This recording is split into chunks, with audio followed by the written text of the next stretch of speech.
Kalaboso ang isang lalaki na sospek sa pagpatay sa dalawang babae sa Tabaco City sa Albay. Ang sospek ay giniit na nagawa lang niya ang krimen dahil itinakbo niya o aniya ng biktima ang pambili niya ng iligal na droga. Mula sa Bicol, may exclusive report si Nomer Corporal. Hindi na umabot ng isang buong araw at agad na naaresto ng pulisya ng Tabaco City ang itinuturong suspect sa pamamaril na kumitil sa buhay ng dalawang babae sa Barangay San Roque pasado alas 9:30 nitong Martes. Batay sa inisyal na investigasyon, dumating sa pinangyarihan ng insidente ang 43 anyos na suspect habang nasa impluensya ng alak.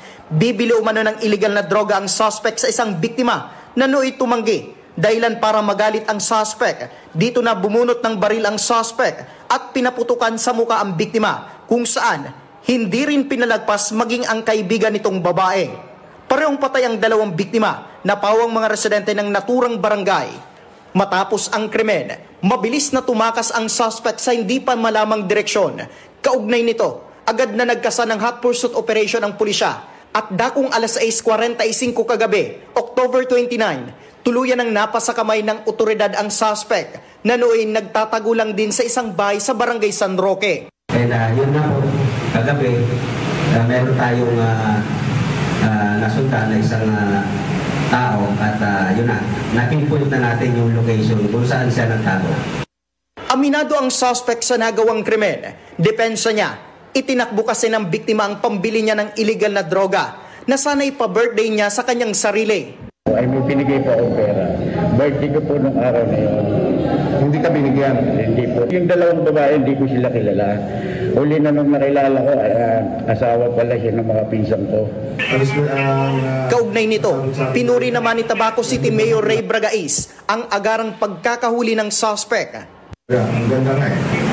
Wala pang yung pumabot ng 24 hours na huli na yung suspect. Dahil po sa pulong ng komunidad, na sa ibig sabihin, yung komunidad ng City ng Tabaco, Siyudad ng Tabaco at ang PNP, nagkakaroon po ng magandang samahan, magandang koordinasyon.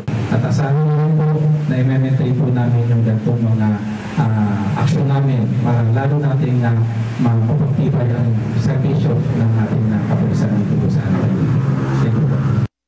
Samantala, kaninang umaga, isang mangingisda sa naturang lugar ang nakapulot ng 9mm pistol na baril na ginamit ng suspect sa pamamaril at ito'y na-turn over sa Tabaco City Police.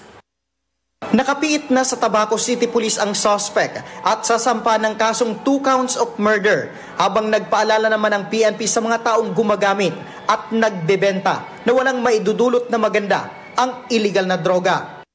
Para sa totoong balita sa Bagong Pilipinas, Nomer Corporal, Congress News.